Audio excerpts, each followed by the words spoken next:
Does it work now? Yes. Okay, sorry. My bad. My bad. I did the same thing with the sound, so I should probably have checked this when that went wrong as well.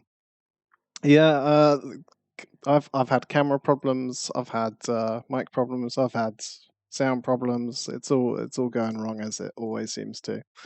Hi everyone. Thanks for attending. Oh, we're going for a new record, 2,400 people. Wow, that's a lot of people to watch me talk about how badly we did in March. Okay, so basically, the point of the presentation today pretty much is to let you guys know how we did in Q1 of 2021. Won't really be talking too much about things outside of that or about specific stocks or cryptos or whatever. There will be a short Q&A at the end, but there's actually another stream in a week at the same time next week, where I'll do a much longer Q&A, probably about 2 to 3 hours maybe. But this stream will probably only be about 1 to 1.5 hours long. So a short Q&A at the end, but pretty much the bulk of this is to kind of go through what happened in Q3. It will also be made available on YouTube tomorrow. So if you have to leave or if you miss some of it, then that's cool. I like that purple chair behind you. Yeah, that's my girlfriend's chair. It's pretty cool. Right. So yeah, let's get started, I guess. Cool. So before I start, usual disclaimers apply. I'm not a financial advisor. Do your own research. Blah blah blah. CFDs, dangerous instruments. A large percentage of people lose money by trading. Past performance isn't indicative of future results. All of that kind of stuff. Usual stuff that you will hear everyone on Twitch and YouTube say. Yeah, this is for information purposes only and entertainment, I guess, for some of you crazy people. But yeah, so as I said, basically going to go through what happened in Q1 and then talk about Q2 and the future as well, and then do a short Q&A at the end. Before that, a quick intro for those of you who perhaps don't know me too well. I know there's a lot of people that copied in January, just before I got copy blocked. There's a lot of people probably watching who don't even copy me or are copying people that copy me. So yeah, this next part is basically for your benefit.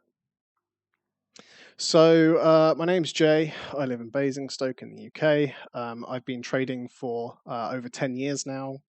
It feels like not that long, but apparently it has been that long. My background is in gaming and esports and events. I was a professional gamer for a few years. Then I kind of moved into working in the gaming and events industry across Europe, even the US, a few other countries outside of Europe as well. Managing esports events and helping develop strategy for Game Digital group in the UK, which is now owned by Mike Ashley's conglomerate. But yeah, basically used to help work on esports stuff and esports strategy for them. I'm self-taught on investing. I started getting interested in investing at a really young age when I was about 13 or so. Started watching Bloomberg and CNBC for fun because apparently that's what I enjoyed at the age of 13. And yeah, the rest is history, really. I kind of got absorbed into it. I learned everything I know from the likes of Investopedia and reading through other people's analysis and SEC filings and listening in on the earnings calls. So as you'll probably guess from that, I'm very fundamentals focused. I don't really use charts that much, although I do have some on the screen there. As you can see, that's the desk that I trade at. That's where I'm sat at the moment. And yeah, fundamentals and a bit of sentimental analysis as well is where I tend to focus. I've been full-time trading since 2017. June 2017, I quit my job to do this full-time, and I've never looked back. So yeah, this is my full-time job now, and what I do all of the time with all of my time, pretty much. My compound annual growth rate is over 45% since joining eToro. It's actually around 49% currently, but I prefer to use a lower figure rather than entice people with perhaps overly overly exuberant expectations of returns. Yeah, so obviously I would never promise returns like that every year, but that is the goal. The goal is to try and keep it around that level, and to average that kind of return each year. That would be ideal. So I'm going to talk about benchmarks. I actually changed this slide from last quarter. Last quarter, this slide had just the word benchmarks on it, but I changed it to say "and markets" because I think people genuinely were expecting me to outperform things like the Crypto 20 index, and that's not really what my portfolio is built for. My portfolio is built to outperform the Nasdaq and the S&P, and I guess you could argue the FTSE, the DAX, the Russell as well, but realistically. The Nasdaq and S&P are probably the closest benchmarks to what my portfolio actually contains. So my portfolio is very growth based. That's where I like to invest most. But I do have a few defensive stocks as well, dividend plays, and I am reasonably happy kind of putting cash into safer bets when markets are uncertain.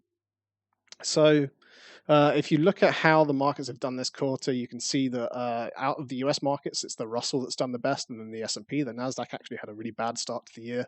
It was actually negative for a long time as well.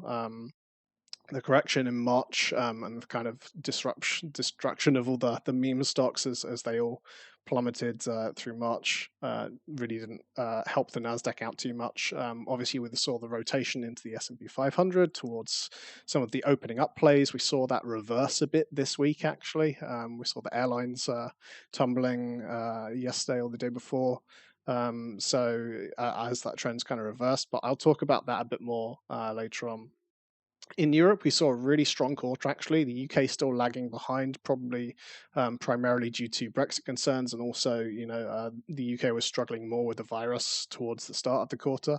It's actually pretty much all of Europe's in a similar boat at this point. But really, I put it down to Brexit on why the UK has been underperforming. It underperformed for most of last year as well.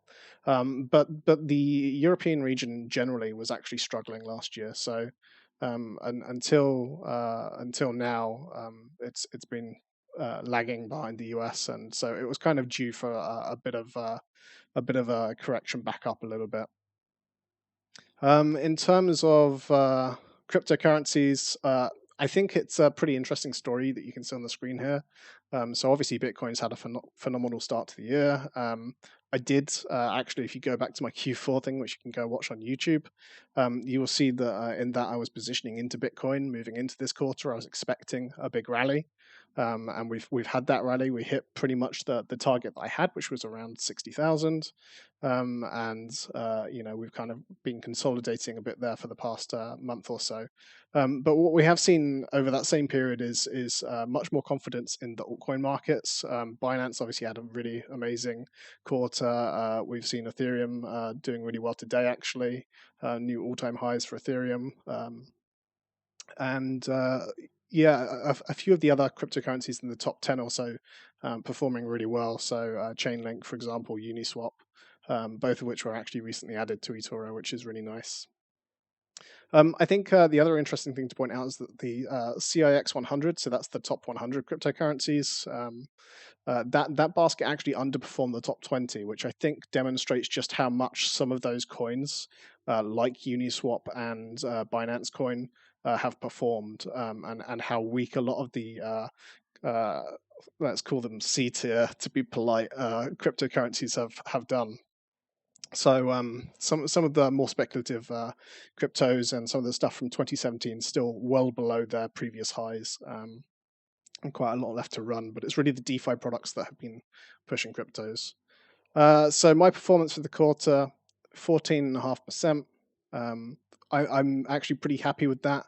If we did that across the year, then we'd be looking at somewhere around 80% or so returns if you compound it. So, I'm really, really happy for that kind of return. March was not great, and I definitely underperformed what I should have done in March. There are a few reasons for that, some of which we'll talk about here, and perhaps some more that I'll dig into more in the in the call next week, where it's kind of more of an open discussion. Maybe I'll talk a bit more about some of the stuff there as well. But there's an awful lot that's happened this quarter, so there's quite a lot to get through. And thanks for subscribing, by the way. You don't need to subscribe, but thanks. Okay, so uh, let's take a look back at what's actually happened this quarter. There were definitely far too many things for me to fit here. So the first thing is that we did beat our indices, right? We saw that I outperformed the Nasdaq and I outperformed the S&P. You could put that down to just the crypto carrying the portfolio, but if you actually take the crypto out and you compare the rest of the portfolio as if that was 100% allocation, then that still beat those two indices as well. So we did outperform regardless of the crypto being there, and that's something that I think is important to point out because a lot of naysayers will be saying that it's just the cryptos that really carried the portfolio, and obviously it helped, but that was just one part of the puzzle. And my crypto exposure actually is only around 10% on average throughout the quarter, actually a little bit under that. So, really pretty good returns. The next obviously the next thing that happened that was really big was the retail investor movement. Meme stocks, Wall Street bets, the whole thing. I've actually been on Wall Street bets for about 5 or 6 years now. And I do enjoy that community. I think they're good fun. But yeah, the GameStop situation really is something pretty different, and something not really seen before. And I think what's interesting about this, and this is kind of how the meme stock thing started, I think, is that the GameStop movement, I think, had a genuine good fundamental research behind it in terms of the short squeeze. Since then, it's kind of morphed into something else. This real kind of battle between retail and institutional to some extent, trying to kind of hold their own against the big funds, which I have a lot of respect for, but it's not something I can really do when there's other people's money copying me, and not something that I would probably do with the amount of money I have in the portfolio anyway. But I think the interesting thing that came from it is that we did see this kind of attempt by other more nefarious actors to try and push all sorts of other movements. So we saw the short squeeze on silver that was touted as being from Wall Street bets, and obviously was not. There's a lot of other kind of beaten down stocks that were kind of being pushed on people, which really did not have solid fundamentals, and I think generally there was a lot of kind of opportunistic stuff going on, and a lot of high leverage kind of gambling kind of activities as well. So I did try to steer clear of that for the most part. We took advantage of a few moves in some stocks that I was more comfortable in. So things like DDD, which is a 3D printing company, for example, and a few other stocks like that. We did actually trade them. And certainly hydrogen was affected as well, which we had quite a few positions in. But generally, I tried to steer clear of that because I felt it was a bit too risky for the portfolio. And again, I'm fundamentals focused, and the fundamentals just don't stack up at a certain price point. The other thing we saw was obviously the bond yield crazy situation that happened shortly after the Wall Street bet stuff happened, partially because of it. That was primarily around inflation concerns, I think, but there were obviously other factors at play. Real concerns about the amount of money being spent over in the US, and the potential signs of that coming through and showing itself in the real world economy, jobs numbers. I mean, there's a lot. Anyone who says that that the bond yield just went up because of inflation or just went up because of this or that, I think is probably oversimplifying it a bit. But certainly that situation caused a lot of volatility in the markets. Another situation that really the portfolio wasn't geared to take that much advantage of. It's not, bonds and treasury yields and treasury bonds. T-bills are not really things that I really trade very often. Try to steer clear of them. I mean, they don't really make much money anyway, so and it's just not my style. But it certainly had a big impact on the markets this quarter. We obviously saw the markets rotate a couple of times. When Biden actually started, we saw a rotation towards some of the uh, big solar and wind companies. We saw rotation away from China during this quarter. We saw rotation in into kind of go outside stocks and opening up plays and away from the likes of Peloton and some of the other companies that I hold close to my heart. So again, this was one that we could have benefited from, and we did benefit with a few stocks. There's a lot of positions I have in the portfolio that are kind of all weather to some extent, and there's a few positions that were specifically because of this. And if you look at go back to Q4, I actually said that I was moving into some of the potential travel plays and looking for opportunities there. We're in Airbnb and a few other companies in that space. Uber, we traded a bit, Lyft as well. But generally, we didn't take as much advantage of this as we probably should have, and I think that's reflected in how poor the March was for me when that rotation really kind of actually moved up a gear. Um, the portfolio was actually positioned against that, and so we saw outsized losses compared to the market. So we were losing more than the Nasdaq, more than the S&P. Well, I mean the S&P was gaining, but yeah, we were being hit pretty hard during that period. Politics and COVID still drove the markets. As I said, we had Biden elected. Obviously, Brexit has happened at this point. It's still, you could argue that it is still happening, and there's potentially still some more effects from that will kind of rear its head eventually after a few more months, and when the transition period really comes to a close. So there's still a lot more to happen on that front, and obviously COVID as well. We've seen the variants actually rearing their heads again and causing a lot of problems in Brazil and India recently. The UK has had its fair run-in of different variants. There's a lot of discussion about the idea that perhaps COVID is here to stay now. This was something that I was actually thinking about earlier on in the quarter and was prepared for. It's why I didn't want to give up on a lot of those stay-at-home stocks. And that's why they're still part of the portfolio now as well. I do think that we're in for a pretty long battle, and realistically, the only way that we have a good chance of kind of eliminating the virus is if we have very strict travel restrictions and even potentially trade restrictions while the vaccines are rolled out across the world. So, yeah, a lot going on. In terms of cryptos, yeah, they're back. I discussed that in a reasonable amount of depth on the slide before.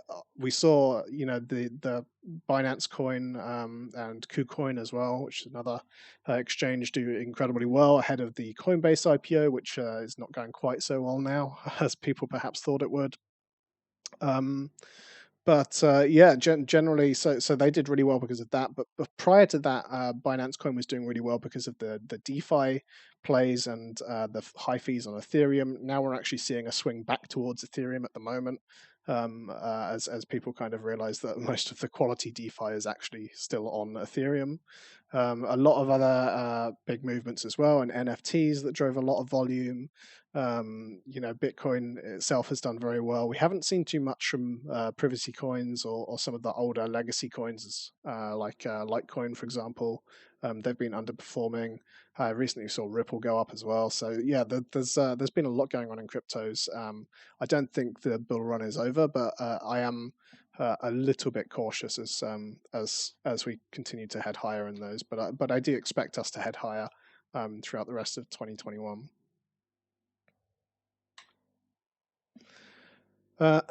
So looking at the highlights, so this is, I guess, an attempt to try and pluck out a few of the kind of trades and a few of the themes that I've actually done during the quarter. So Binance Coin, as I said, rallied from Coinbase. I got into that pretty early on. It was I was actually holding only 3 positions in crypto at the start of the year, and that was Bitcoin, Ethereum, and Binance Coin. Binance and Ethereum were roughly equal weighted, and Bitcoin was the largest position. So obviously we benefited a lot from the Binance rally. We held on to that. We did dip in and out a few times, but generally I kept exposure to that all the way through until the price was in the low 500s, which is where I really took profit and actually kind of got out of it for a while. So yeah, benefited a lot from that. Really good timing. Pretty happy with that trade. We also took some advantage of the meme stocks, especially those that were more related to the areas that I generally invest in. So especially those in the hydrogen field, for example, we saw fuel cell rally, we saw plug rally. A few of the others there as well. Blink charging, we actually rode that, even though I'm actually pretty bearish on it. I did trade it because I understood the company and I felt comfortable doing it. So yeah, we made some reasonable returns on a lot of those plays as well. The EV situation is really interesting. Any of you who follow me on Twitter will know that I actually went to go and look at the Ford Mustang Mach-E today, which is a car that I have on pre-order, and it's actually a car that I discovered and ordered because of my research into different potential legacy EV plays. So I was looking at VW and Ford. Both of them, I think, are doing an incredibly good job. I think the Ford Mustang is the best non-Tesla car that you can buy now in terms of EVs, like in terms of bang for buck and value for money. And I think with the strategy at Ford of kind of utilizing their biggest successes, their big brands, the Ford Transit, the F-150 truck, and the Mustang badge, whether you like it or loathe it, I think was really sensible strategy. And we saw the market recognize that. They moved out of NIO and Tesla, both of which I removed exposure to towards the end of last year. I still had a little bit of exposure in NIO for a while as well. But Tesla I've been out of for a while now. And yeah, it really paid off pretty nicely. Both stocks rallied by a really good amount. Ford actually went up by over 150% from one of my entry points, from my main entry point actually at around $5 back in March last year. So really got rewarded for those. Incredibly happy with that. Still not sure that it's the right time to move back into the likes of Tesla or NIO. I'm still pretty happy and confident investing in VW and Ford as well, so I'm going to stay there for the time being. Plug Power. So Plug is a company that I really want to like. I wish they would steer away from just building the refueling stations so much. I'm not bullish on hydrogen as a fuel source for vehicles, certainly. But I am bullish on it as a fuel source for shipping and aviation in the future, and especially as just a method of storing energy. I actually think it's a better solution than batteries, especially since essentially it doubles up as a transportation network as well, if done correctly. And Plug, I think, is out of all of the companies out there in the hydrogen space, certainly the larger cap companies. I think Plug is the safer bet. Unfortunately, they did miss. They were late on their on declaring their earnings. KPMG had some disagreements with them about their finances, and basically they kind of came clean and said that they need to go back and fix 4 years worth of their accounting. That hit the stock very hard. It was down like 15 or 16% over a couple of days. We had a sizable position, about 4% of the portfolio was in Plug, so that really hurt us and hurt the portfolio. If you extrapolate that out, that's a solid loss, unfortunately. So I reduced exposure. We still have, a 0.5% exposure to Plug Power in the portfolio at the moment. But really, at the moment, it's a waiting game. I felt like it was worth mentioning here because, it did cause a significant impact on the overall portfolio's performance. So I felt like that was worth mentioning. The other thing we saw is that after the initial hype, which actually mainly was last quarter in November, around Biden's election in wind and solar stocks. We saw them pull back a lot over this quarter, especially some of the stocks that underdelivered, like SolarEdge, actually had a pretty poor quarter. Enphase Energy did better. Canadian Solar did better. First Solar did okay as well, but like not to the levels that people were really expecting. And I think the market was slightly overly optimistic about where Biden was going to go with his climate strategy, and especially in just kind of distributing money to the markets. But I'm still bullish on them. I still think that at the end of the day, this is like an inevitable trend. Essentially, if you're betting on the entire sector, I don't think you can lose really. Not that I would ever guarantee something like that. Again, not financial advice, but yeah, we have seen a pullback, and so that also didn't help the portfolio out too much. We actually did reduce exposure before that. We took a lot of profits in January from this sector, but we are still quite heavily exposed to wind, especially. The good thing about that is that we remained exposed to wind companies that are mainly out of Europe. So we had some, apart from NEE, Next Era Energy, we basically had Ørsted, Siemens Gamsa, Renewables, and VWS as well, Vestas Wind Systems. Those three companies are European based. We saw on the previous slide, on 2 slides ago, Europe outperformed. So actually, we did pretty well on those wind stocks as a result of that. The fact that they were based in Europe really helped us kind of weather the storm a bit more, if you'll excuse the pun. Yeah, and then the last thing, as I kind of said before, we missed the rotation into reopening stocks. A bit disappointed in myself for that, but obviously because I don't invest in airlines, cruise lines, things like that, anything that's really, really damaging to the environment, and I think a net negative for the world. Because I actively avoid those kinds of stocks, it does limit our options. And yeah, there just wasn't really that much out there. We did see some really good success with Six Flags. I would really have liked to invest in Cedar. Cedar? Is it Cedar? I feel like I've got the name wrong now. The ticker is Fun, but unfortunately that's not on eToro at the moment, so couldn't invest in that. There are a few others like Booking and Airbnb and stuff that I kind of toyed around with, but Six is the only one real play in that area that we went for, and it did work out well, so that was nice. But ultimately we did miss most of that move, so that wasn't great. Looking ahead at Q2, a lot of the themes really are repeated from last quarter. To be honest, when I was looking at what we were going to be looking at for Q1, the second half of this slide is almost identical. So first of all, vaccines. The vaccine leaders, and what I mean by that is the nations that are really rolling out the fastest, are going to be opening back up quite significantly. I think we're still going to see restrictions on travel. In my opinion, a pretty sensible option by those nations. But Israel, which we have a few companies based in Israel, the UK, again, we have some companies in the UK, the USA, Chile, a few other nations as well. Europe's certainly getting closer as well.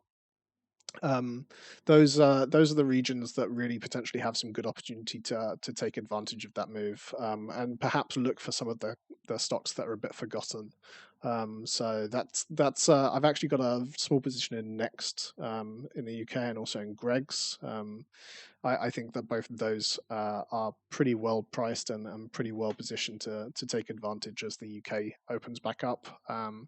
But and we've also still got Six Flags over in the US as well. I still think that they're going to do well, as opposed to something like Disney, which relies much more on international tourism.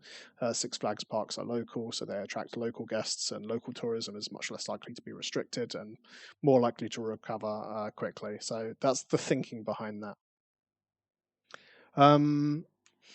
The variants remain a threat, a really big threat. I think what's going on in India and in some of the other emerging economies really is not good. And we do have to be wary about our exposure to companies that are based there that perhaps aren't in a good position to weather the storm or to take advantage of it. So it's something to keep an eye on. I think the market was overly optimistic about this reopening, and we've seen that play out in the past couple of days as the market's kind of retraced a little bit, as those kind of fears get priced into the market a bit more, and people rebalance their portfolios to something a bit more balanced in terms of open or closed. I'm going to take a drink of water because otherwise I'm going to lose my voice. I'm amazed you're all still watching.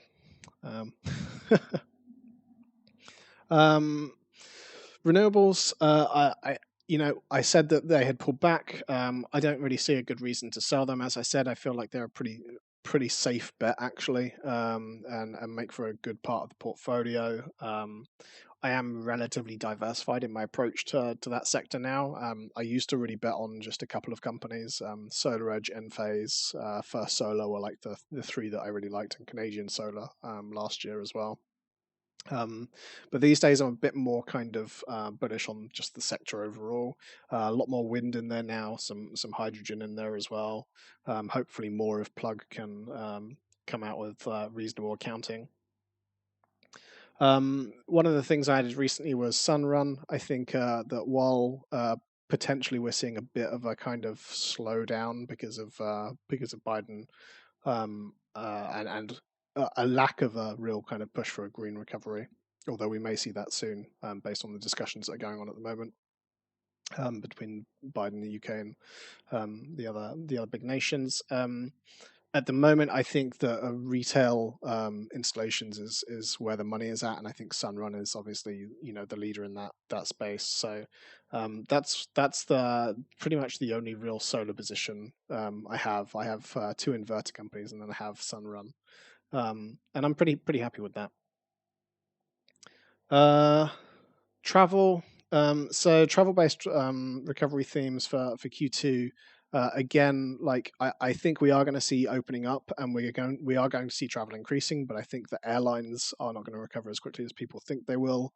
If anything, I'm actually potentially more bullish on some of the companies involved in things like railway networks, and even just general kind of logistics companies, or the auto companies as well, even legacy cars, not even thinking about electric cars, but just normal cars. In China, when they eradicated the virus, or they say they eradicated the virus, when the cases decreased in China, there was a huge uptick of around 80% in sales for cars, as people opted for like personal transport rather than public transport. So that's certainly something to watch, and there could be opportunities there in terms of travel.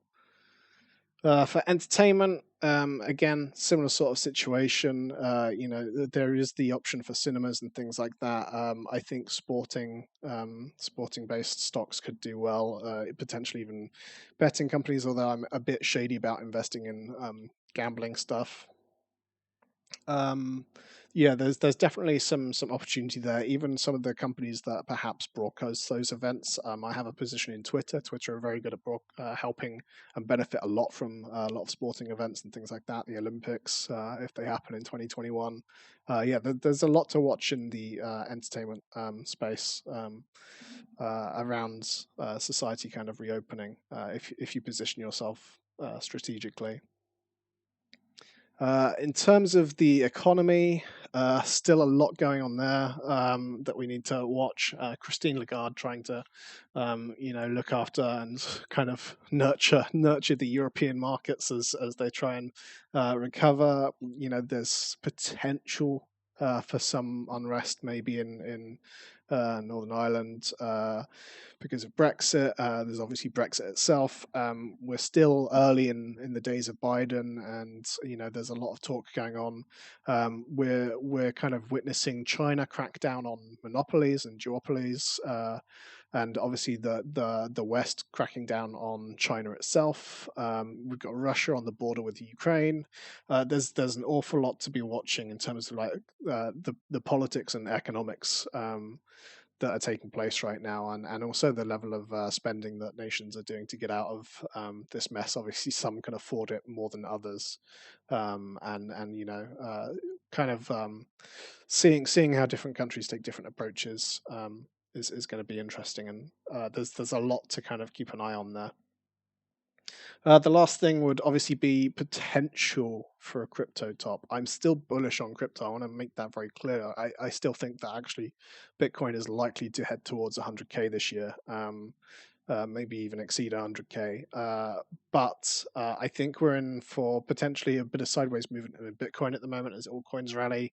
Um, and then I'm expecting there to be some sort of a correction coming, just because it's usually when you least expect it. And when I go on Twitter and I see that everyone is bullish right now on Ethereum, it does make me a little bit scared. And the cycle in crypto traditionally has been like 4 years, kind of lining up with the halvings essentially.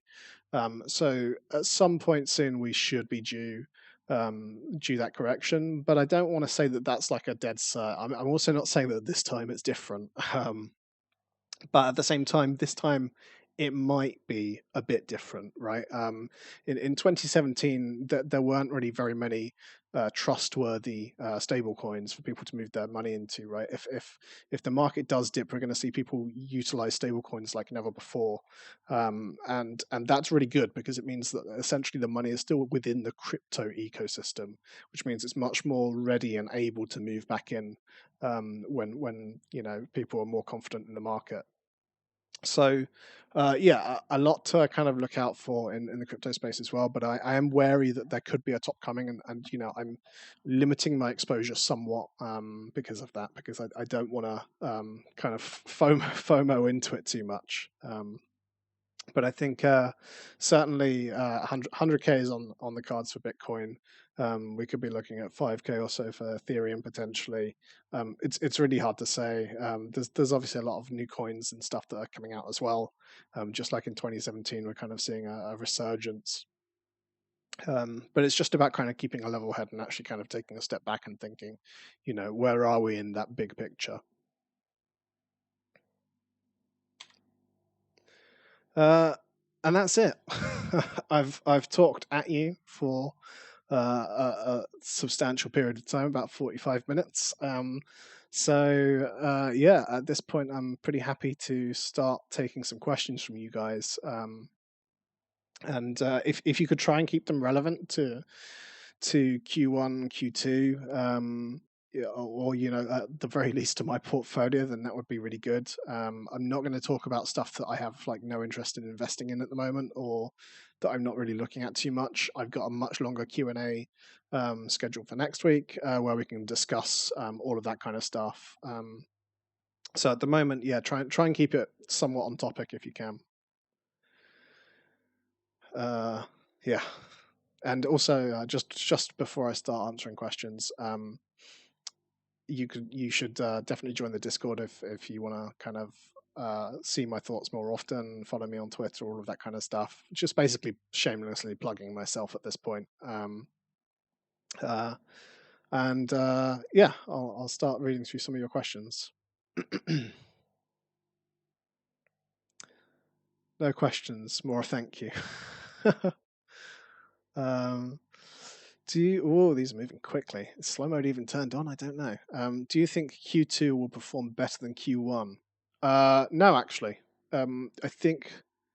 I mean, it's hard to say, right? Like, it's relatively easy to kind of see a month ahead, and it's quite easy to do broad strokes for like far ahead, but like the midterm is really where things are actually the most fuzzy. I would say so. Um, yeah, 3 months time. I'm obviously expecting us to make a profit, right? If I wasn't, I would take all of my money out of the markets. But I do think it's going to continue to be volatile and bumpy, and thus pretty difficult to trade and position. There's a lot to be watching right now, as I mentioned on the last slide.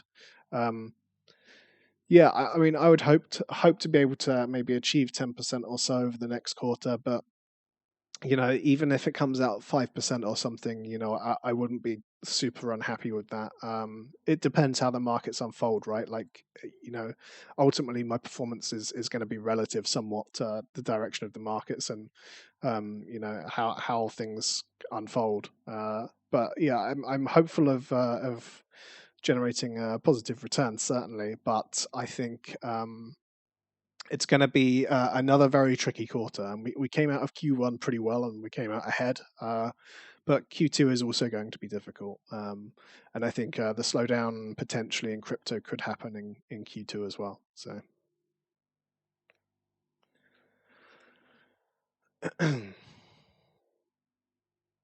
last time I saw you recommending crypto holdings for crypto nudes to hodl, you were recommended to invest in Bitcoin ETH. Did that change over time with ETH becoming more relevant for the blockchain? Um, not really. Um, for newbies to crypto, you need to just stick with those big major cryptos that are established. And I think actually, if I just quickly, where is it?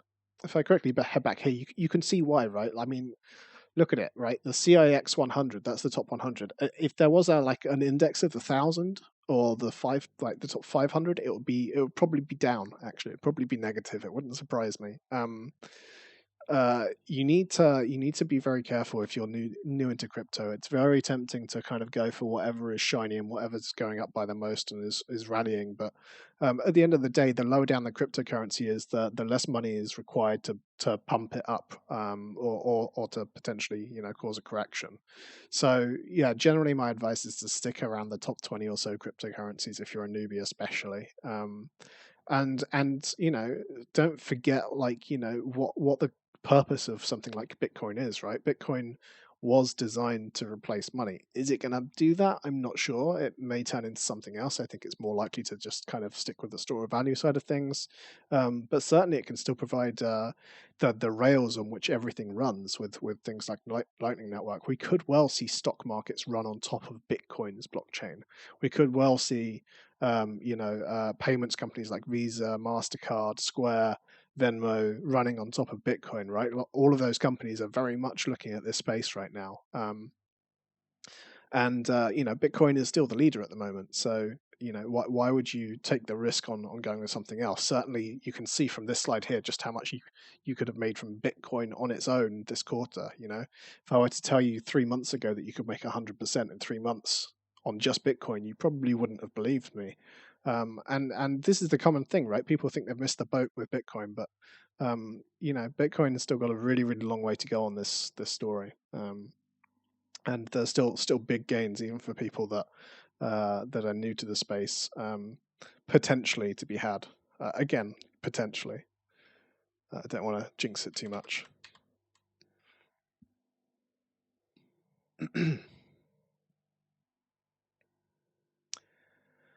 I'm gonna be skipping through the chat a bit here, guys, just because there's a lot of questions, and I am going to be ignoring some questions if I don't think they're relevant, right? Just because there's another call for that next week. It's been a long time since eToro added cryptos. Do you know if Link and Uni are the start of a trend in catching up? I don't know, but I'm hopeful that it is. I'm hopeful that it is. If you actually look at some of the content that eToro and Yoni put out and some of the interviews they did after the SPAC merger, Yoni said that eToro took a conscious decision to focus on improving their stocks offering rather than their crypto offering in 2018, 2017.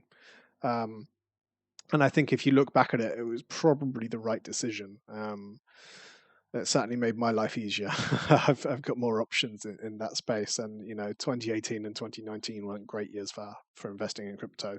I do. That being said, I do really hope they catch up. I've been a fan of Chainlink and Uniswap for a long time. There are cryptocurrencies outside the top 100 that I like. There are cryptocurrencies that are down in 50th, 60th place that have been around for years. and major coins listed on a lot of exchanges that aren't on eToro yet. So obviously, I would love for those to be added and help give us more options to be more diversified, even in our approach to crypto. But do I know if they're adding more? I have no idea. I didn't know they were adding these until they teased it on Twitter really badly, because I knew immediately which cryptocurrencies it was, because how many cryptocurrencies have got a pink unicorn for a logo? Um, but yeah, I'm hopeful that they add more. But honestly, if I had to choose, I'd probably ask them to keep adding stocks. If I actually had to choose between the two.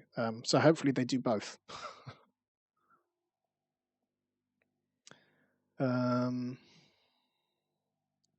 Thoughts on Ballard Power? The big drop in the last quarter justified. Sort of half and half. Like Plug and like a lot of the other companies in that kind of a space.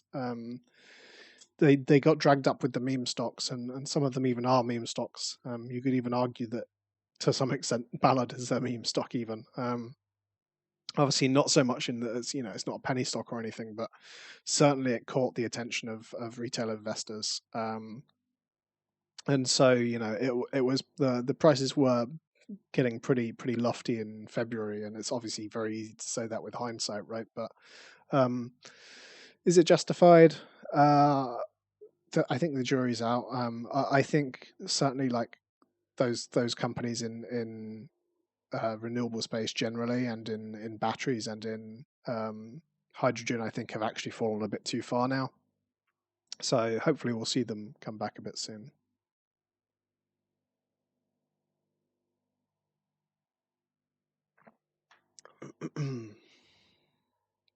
Thoughts on UiPath? I don't really know enough about them, to be honest. I know it's like developer-based tools, but that's basically all I know about it. I haven't looked at them properly for the Path IPO, I'm afraid. I mean, I've read some good things that people are bullish on them, but I just don't know enough about them to really know, I'm afraid. Any concerns with inflation's effect on equity growth if it goes above 2%? Yeah, I mean, the 2% thing is interesting, isn't it, right? Because they've always kind of said that 2% is the target, and anything beyond that is a failure, of course, until COVID happened, and now we're seeing the language shift slightly towards an average of 2% over, let's say, 5 years or 10 years is actually what we were saying, and that's what we meant. That's what Powell and some of the other central bankers and things have talked about, but in terms of how the market's going to react to it and how much that message has actually resonated with investors, I'm not sure. Look, inflation is actually a good thing, generally speaking. If we had no inflation, then it would be pretty difficult to build the world that we now have. As much as I know that there are crypto people like screaming at their monitors right now and disconnecting from watching me. I'm pretty firm in the belief that like inflation is a good thing when used correctly. So we shouldn't necessarily be scared of going over 2%. I kind of agree with them, right? Like in extreme circumstances, of course you're going to have to print a lot of money, and let's be honest, this is a pretty extreme circumstance. But the market's been pretty resilient, really. I mean, if you look at it, like you look at the prices that we have on the Nasdaq and the S&P, when COVID first came and kind of hit the economy, I'm not sure if anyone really expected that. Yeah, it's a situation where I think we'll play it by ear, but I think the markets will react relatively sensibly if it's over 2%. It's when it starts getting significantly higher than that really I think the markets would start to panic a bit. But that's what things like Bitcoin are for, right? We have a lot of options now in terms of trying to hedge against those sorts of risks. What do you think the tension between China and the US will negatively impact the stock market for the coming years? Yeah, it's hard to say. It's really hard to say. I mean, I actually think that tensions between Europe and Russia are actually, and even the US and Russia are actually pretty fierce right now as well. And actually, maybe that could end up outshining the situation with China somewhat. Um, yeah, I mean, it's an interesting time for China. They started to do a good job of really kind of getting back on side with the West, and until COVID happened, and to some extent, I think people are kind of scapegoating them for that a little bit, but um, I think there's real opportunity when you actually look at the companies in China. I think there is real opportunity in some of those companies. The difficult thing really is timing it. I think the Chinese economy is pretty healthy. To be honest, the situation with the monopolies and what they're doing around that is for investors a little bit concerning, perhaps. But it's no different to what we're seeing with the UK stopping Nvidia from buying ARM, or some of the mergers for Microsoft and Google over in the US. It's no different to that. So from that side of things, I don't think it's too scary, and really you only need to be scared if you're in the big companies. But I think also like there's a lot of opportunity outside of China as well. I think some of the companies in Brazil and Africa. I mean, I do quite like Jumia. I know it's a bit of a controversial one, but I quite like Jumia, and I think potentially that's a nice play. You got Melee and some of the other companies down in Latin America. Yeah, terms of tensions with China, I'm not sure really is the honest answer. I'm not sure which way it's going to go. I think China know that they need to keep the West on side, and I think the West know that they can't really live without China. But certainly there is a movement kind of gaining pace of reshoring, as people will call it, their production and industry from China back to the West. So yeah, that's going to be an interesting thing to watch unfold. Um, didn't you plan to rework your website? When is it going live? It's actually going live in a bit over a week. It's taken a bit of time. It's still not perfect currently, but it's a lot of work. It's a lot of work getting our website, exactly how you want it. Like I can kind of see in my head what I want, but trying to convert that into words and then communicate those words correctly to the people that are actually helping me rejig it is tricky. But yeah, I hope to plan more. Post more regular updates there and kind of post all of this stuff there. Actually, share the slides from this, and also do potentially written quarterly reports as well, that will be downloadable as a PDF on the website. So, yeah, there's the new website is coming along pretty well. Should launch in a week or so. So yeah, keep your eyes peeled for it, I guess. Um, oh no, I just got here for the end. Well, it's going to be on YouTube, so don't worry if you only just got here. I'll scroll back up and find some more questions. Can I watch again the stream after you've finished instead of waiting? Yeah, it will be on Twitch VODs as well, so you can watch it on Twitch if you are really, really impatient. You can watch it on Twitch as well, and it'll stay up on Twitch for a while too.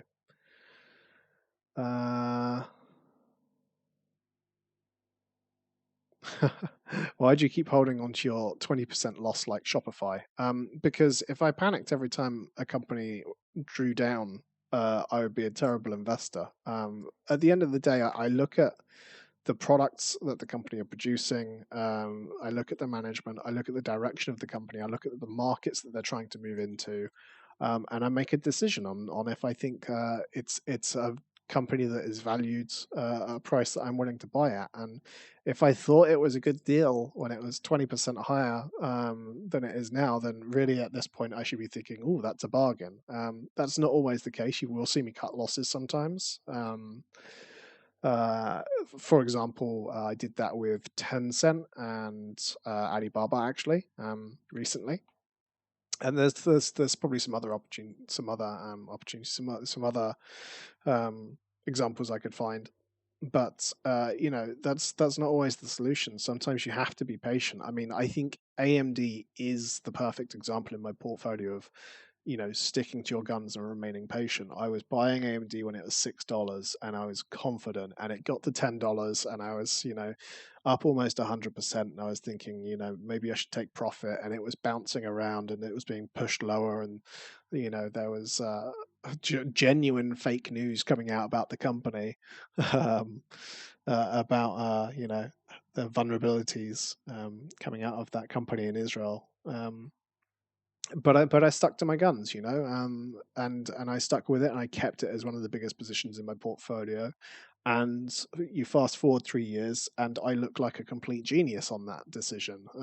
I don't think it was genius. I think the writing was somewhat on the wall, and I think the same can be said for a lot of companies that are drawn down in my portfolio at the moment. I mean, like Plug Power, I think is another potential example of that. They're really drawn down at the moment because of this accounting stuff. But once the accounting is worked out, I think there's really good potential in the company. I think hydrogen has got a bright future, and they're one of the companies that are best positioned to take advantage of that. So I'm going to stick to my guns on it. As for Shopify itself, like specifically, it's not the biggest portfolio in my position in my portfolio for a reason, and that is that I'm not really high conviction. It was expensive when I bought it, and I realized it was expensive, but I wanted exposure to that market. Etsy is my much bigger player in that space, if you can kind of compare them. But I'm still bullish on Shopify. I still think that they've got a great product and have good potential future revenue streams as well, and can move in different directions. And yes, I'm very, very bullish on AMD still.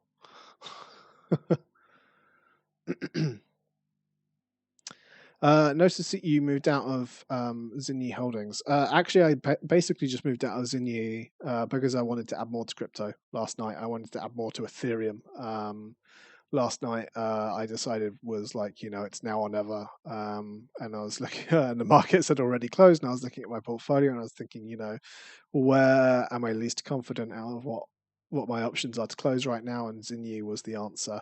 I may actually go back and put some money back into Zinyi, but I knew that I had to make a decision last night, so I took some out. I actually really like Zinyi, and I think generally China on renewables is going to be a really really big thing. And while there's a lot of onshoring of things happening, one thing that really isn't onshoring very quickly anywhere in any other nation is solar. So China is still dominant on that, and so yeah, that's a nice play. And I also think that if China's got any strategy to try and bring the West back on board, and if there's anything that's really going to repair relations, it's going to be commitment to green energy from China. So yeah, I think generally it's a pretty good bet to have that, and also it helps with the diversification. I like to have some exposure to different geographies.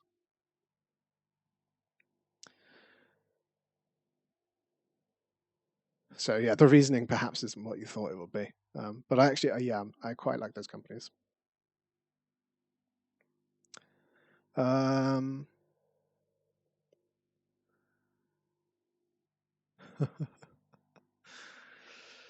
and it was a good choice. ETH at all-time highs as we speak. Yeah. Why don't I invest in eToro, FTCV? Because if I invested in them on eToro, then the position would not be copied for copiers. That's something that will apply to all SPACs on eToro, not just eToro. And also there is, very real potential for a conflict of interest there. At the end of the day, I'm the biggest popular investor on eToro. Subtle brag, I know. And that means that maybe, I don't know, maybe I could influence the price if I did something crazy. And so, it's not worth It's absolutely not worth me risking anything like that. I don't want to be in trouble with the SEC or anyone else or eToro. So yeah, and as a result, I won't make any comment on like the price of it or the valuation of it or anything like that. You know, I love eToro's product. I use eToro. I plan on staying on eToro for a long time, and that's about all I'm willing to say.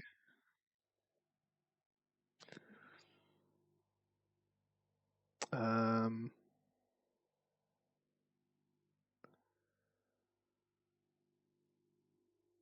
let's see. Seems like questions are maybe drying up a little bit. I'll give you all a bit more time to ask a few more, but if I don't get too many more questions, then maybe I'll call it for this stream.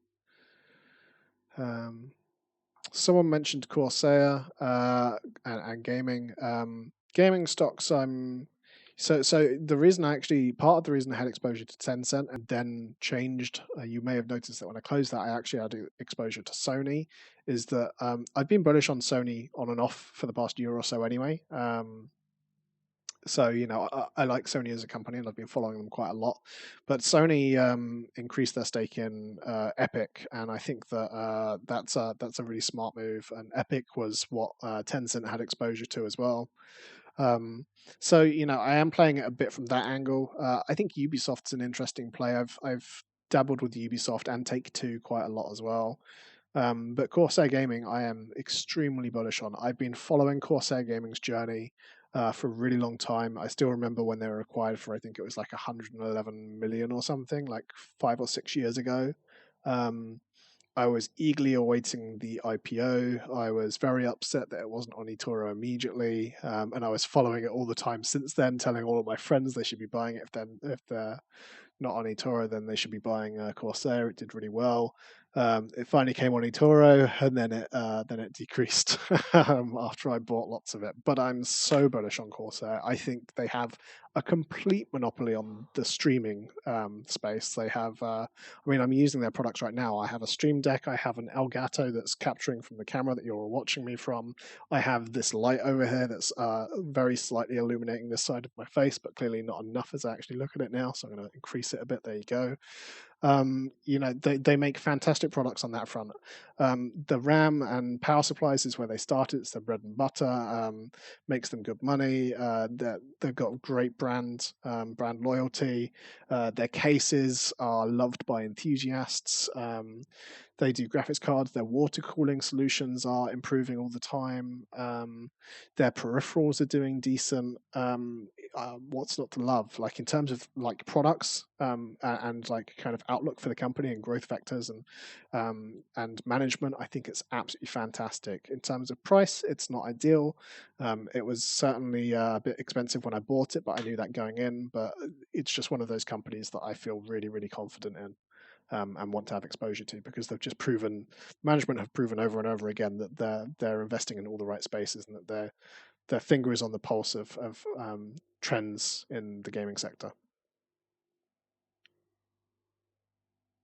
Good luck for the coming quarter. Thank you very much. What are your ethical considerations when buying stock for the next quarter? Yeah, so ethical considerations is an interesting thing, right? Because you'll see, especially like some of the banks, especially like the likes of Goldman Sachs and stuff, investment banks will actually have kind of like scoring mechanisms for their ESG criteria. But I just don't really believe in that. I don't think things are that black and white, and I never really have. I've never been one for like just filling in lots row after row after row of numbers and then adding them all up and saying this is a buy or this is a sell. I don't think it's ever that simple. I don't think it's easy enough to. I don't think you can really boil it down to that. So it really is a case, actually, I think, of exploring the actual policies of these companies, looking on websites like LinkedIn, Glassdoor, and stuff, seeing how much they're paying their staff, seeing how well they treat them. The same with the efforts they're actually taking on kind of becoming more green. Are they just greenwashing or are they actually doing something? A lot of companies in the like vehicle space and things like that have been greenwashing for a long time. The reason I loved VW is that they committed to it immediately in a big way, whereas Ford, for example, is a bit more wishy-washy on it, and they're not in my good books, but they're good enough that I will invest in them because I think I look at it as a net positive overall in the way that they're approaching it. So yeah, it's just like a case by case basis really of looking at individual companies and deciding, is this good or is this bad? And you have to look at everything much more than just the environment. You have to look at equality. Etsy, for example, is brilliant. They have great equality in terms of male to female split in the company and in the board level, even things like that. So yeah, lots of stuff that you have to look at to make those decisions. But I can't tell you that there's a magic formula because there just isn't. Ultimately, it comes down to opinion for me.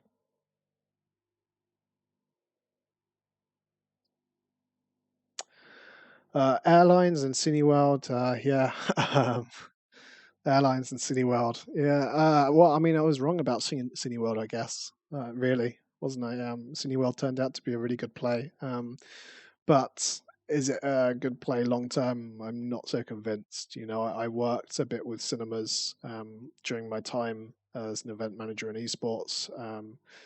And I know that they are struggling. It's going to be interesting, though. I think there could be a surge back to companies like that when the economy reopens. There's definitely like a pent up demand for entertainment and outdoor activities and whatever. So it's going to be interesting to watch. In terms of airlines, I said before, because of my ethical stance, I just don't like investing in airlines. That being said, the only thing I'm potentially considering is Boeing and Airbus are both working on hydrogen planes. They're both working on a lot of technology that could make the industry substantially greener and more sustainable. And at some point, I have to decide, like, am I willing to invest in this company that's going to improve the future of this industry?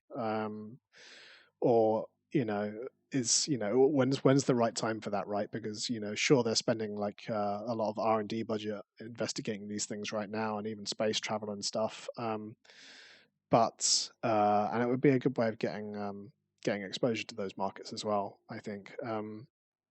But at the same time, they're still producing these planes that are made out of materials that aren't great, and the Max 7787 or whatever it is, problems that they had, and the kind of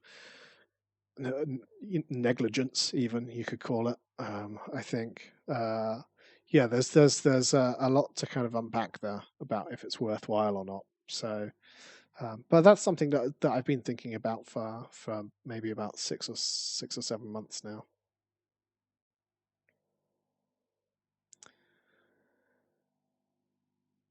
Yeah, yeah, short haul. Short haul is more likely, but then short haul, I think that there's still a lot of potential in things like high speed rail and investing in companies that provide those sectors with equipment as well.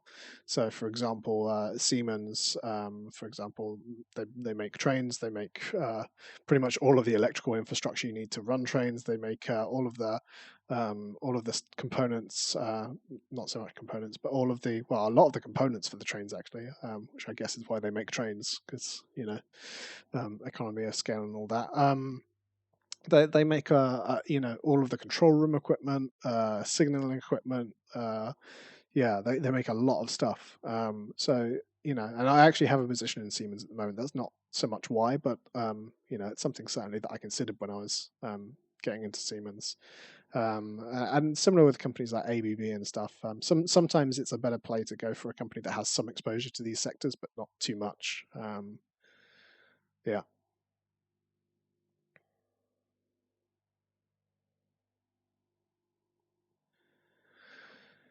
Do you invest in developing countries? If yes, how? Not really, but mainly because there isn't, besides some ETFs, there isn't really a good way of doing that on eToro. Yeah, I mean, there's a few companies here and there that are based um, in those regions, but nothing much to choose from. So yeah, honestly, I don't really invest that much um, in those regions, and it's I think the other thing is it's very difficult to research those companies as well. I mean, like, they're not reporting in a lot of cases. They're not reporting to the SEC or standards that we're really used to in Europe or the US. So you kind of have to wrap your head around the way that they do their accounting, and then you have to kind of go out of your way to even find analysts that are really looking at those stocks, and even just understanding those markets is much more difficult.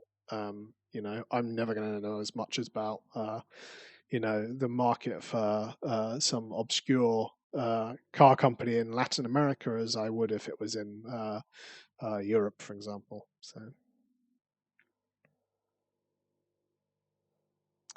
is your channel noob friendly? I mean, I think it's noob friendly. I think so. I tried to be noob friendly. Last time I was streaming, I hosted the stock guy at the end of the stream, and I'll probably do the same this time if he's streaming, if I can remember how. But yeah, he's pretty good for noob friendly and a bit more kind of entertainment focused as well. Good way to learn about markets. He does some really good like explainer stuff about different things. So yeah, maybe I'll raid him at the end now that Cosclane's told me how. Peloton. I was hoping someone would ask about Peloton. Yeah, Peloton, still incredibly bullish on them. The brand loyalty they have is like up there with the likes of Apple. It is pretty unbelievable. And the room they have to expand their product lineup is mind blowing. Yeah, they could actually well end up inside a lot of gyms. They're already working on getting into hotels in terms of the opening up side of things. But even outside of that, before COVID hit, they had phenomenal growth. I think that if this ends, they're still going to have phenomenal growth. I mean, if you actually look at someone, there's a great Seeking Alpha article someone did recently that was actually looking at like the price per workout. And essentially, if you share your Peloton with one other person in your household, and you're using it like 4 or 5 days a week, which most of their customers are actually, then it works out far cheaper than going to a gym. And obviously, as you know, the bike itself is a one-off payment, or the tread. I think the Tread Plus story is massively overblown. I think it's actually kind of laughable. It reminds me of the Tesla's catching fire situation that we had for several years in 2016, 2017, where you have a internal combustion engine vehicle go up in flames at a rate of about 200 to 300,000 a year in the USA. Car fires, and maybe 5 of them are Teslas, and the 5 stories that get reported are about the Teslas, and it's exactly the same with the Tread Plus situation. Exactly the same. So yeah, I'm really bullish on Peloton. I think they're doing a great job, and I actually own a Peloton. And again, just like with Ford, it was a case of like investigating the stock and then deciding maybe I should buy their product because this is a pretty compelling product that they've built. So yeah, my girlfriend literally got off the Peloton just before this call. Actually, who's adminning, modding the chat along with Felix and co, who are doing a great job, by the way. Thanks. You should invest in Fraser's Group. Hi, Ben. Oh dear. Yeah, I do. Okay, I think I think chat is drying up. Thanks everyone for coming. Oh, as soon as I say that, there's 2 more, 3 more, 4 more questions. But none of them super relevant. The chip shortage is kind of an interesting situation. Yeah, I mean the chip shortage. I mean that's where companies like Lam Research come in. I started building a position in them towards the second half of 2020. Yeah. because obviously they produce the equipment that a lot of these companies need to produce more semiconductors. TSM is a company that I've liked for a really long time. They stand to benefit from it, and they actually increased their targets next next quarter and for the rest of the year, I believe. I think it was next quarter. I can't remember actually. It might have just been for the rest of the year, but yeah, I mean, it's a good problem to have, right? Like Nvidia, AMD, Intel, whoever it is, they've got a lot of demand, and supply is the problem. And supply is fixable. It takes a bit of time to fix, maybe a year, maybe two, maybe even three. But investment is flowing into the space. I think competition is healthier than it's ever been in that sector, generally. You've got companies like Nano Dimension innovating as well. Like there's a lot going on in that sector. Even Apple with the M1 chips, and what's going on with RISC versus CISC and ARM, and yeah, like there's so much going on in that sector. I think it's a really interesting place to be. I still hold positions in Nvidia, Lam Research, and AMD. I'm bullish on all three, and TSM. So yeah, I'm pretty heavily exposed. So I'm pretty bullish on it. I think it's a good place to have some money parked. Right, that's going to do for this stream.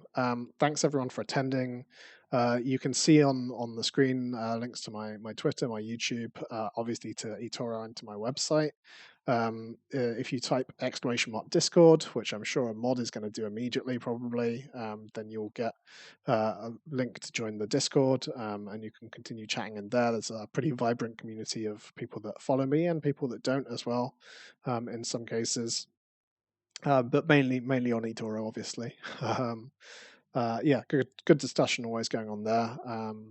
And yeah, I will be streaming again next week at the same time for a longer Q&A where I'm, happy to talk about a much broader range of topics. So if people ask me about Palantir or whatever, then I'm more likely to give my opinion on that. So yeah, thanks for everyone watching, everyone, and I'll see you next time.